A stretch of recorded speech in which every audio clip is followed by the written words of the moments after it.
몇 년 전 심해부가 바람피는 걸 알게 됐습니다.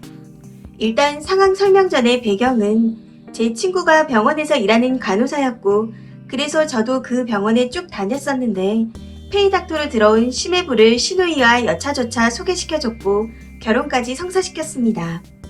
시어머니는 그 이후로 180도까진 아니어도 엄청나게 절 대하는 게 달라지셨고 저 또한 참 좋았습니다. 여튼 아기도 낳고 잘 지내는 것 같았어요. 그런데 몇 년 전 친구가 고민하다 이야기한다고 병원의 다른 간호사랑 그렇고 그런 사이라고. 둘 다 유부남 유부녀로 바람피는 사이이고 병원에서 오피스 와이프 허스밴드로 자자하다고 저한테 이야기를 해주더군요. 제가 먼저 찾아가서 심해부한테 얘기를 들었으니 그 여자랑 끝내는 게 좋겠다고 이야기를 꺼냈습니다. 심해부는 놀랐던지 아니라고 엄청 부정하더니 결국엔 며칠 후에 병원을 옮겼습니다. 저는 다행이라고 생각하고 넘어가려 했는데 몇 달 뒤에 친구가 병원에 그 여자 때문에 자주 온다고 하더군요. 퇴근할 때 데리러 온다던지 꾸준히 연락하는 것 같다고 했습니다. 전 고민하다 그냥 남편에게 토스했어요. 그 사실을 듣고 무대포 남편이 심해부에게 쳐들어가서 엄청 때렸습니다. 완전 난리 났었죠. 그래서 결국 시누이도 다 알게 되었고 시어머니도 다 알게 되었습니다. 몇 달간 그렇게 힘들어하더니 결국엔 이혼 안 하고 참고 산다고 했어요. 그런데 그 이후로 저희 가족이 여행 가거나 행복해한다거나 일상생활만 한다 하면 시어머니가 너 때문에 우리 땡땡이는 죽어간다, 말라간다, 불쌍하다 하며 우십니다. 처음에는 저도 여러 가지 복잡했어요.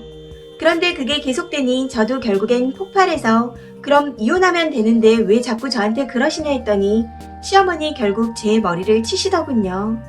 진짜 글을 쓰는 지금도 기가 차서 웃음이 납니다. 생각하면 열받고요. 만만한 게 나냐, 왜 때리냐 했더니 자기 딸 인생 망치고 잘 살지 말라고 하시더군요. 남편 들어와서는 상황 보고서 절 끌고 나오다시피 했는데 그 이후로 저는 시댁에 연락 안 받고 안 하고 살고 있습니다. 심해부는 시어머니가 구박 안 하세요. 못하는 거라고 볼 수 있겠죠.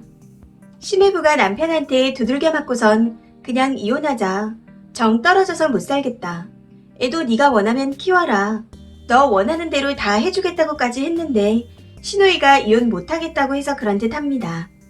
시어머니 심해부가 바람 폈는데도 불구하고 타이밍을 놓쳐 심해부한테 싫은 소리를 한마디도 못해서 그런지 스트레스를 저한테 푼 듯 하네요. 여튼 그 사건 이후로 저는 시댁이랑 연 끊고 삽니다.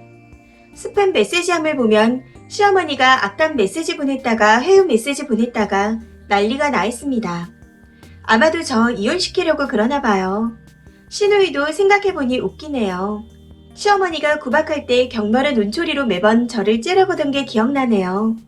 능력도 없어 이혼도 못하면서 왜 원망은 매부가 아닌 저한테 하는 건지 다시 생각해도 기가 찹니다. 댓글입니다. 첫 번째 댓글. 바람피는 놈이나 그렇다고 두들겨 패는 놈이나 소개해준 며느리 때리는 시어머니나 바람펴도 의사 남편 못 놓고 사는 년이나 다 똑같네요. 두 번째 댓글. 의사 사이 보게 해줬다고 좋아할 땐 언제고 의사 사이 놓치기 싫으면 그렇게 살아야죠. 아들 이혼시켜서 그 원망까지 듣고 살고 싶나 보네요. 그냥 냅둬요. 세 번째 댓글. 님도 이혼한다고 하세요. 어이가 없네요. 시어머니 정말 웃깁니다. 사위한테는 본인 딸이랑 이혼할까봐 찍소리도 못하고 님은 머리까지 친다고요. 미친 듯 하네요. 님도 이혼한다고 하세요. 네 번째 댓글. 엄마 없어요. 제가 만약 시어머니한테 머리를 맞았다면 누워서 버둥버둥거리며 악을 쓰며 울 겁니다. 그리고 엄마 부를 거예요. 어디 남의 귀한 딸 머리를 때리고 지랄이에요. 하고 저도 때려버릴 거예요.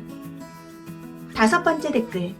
심해부랑 지 딸이 잘 살 땐 고마운 표현이 겨우 대우가 달라진 거고 둘이 못 사니까 때린다고요. 아들, 딸 둘 다 이혼시켜서 끼고 살고 싶은가 봐요. 이 사연은 여기까지입니다. 시청해주셔서 감사합니다.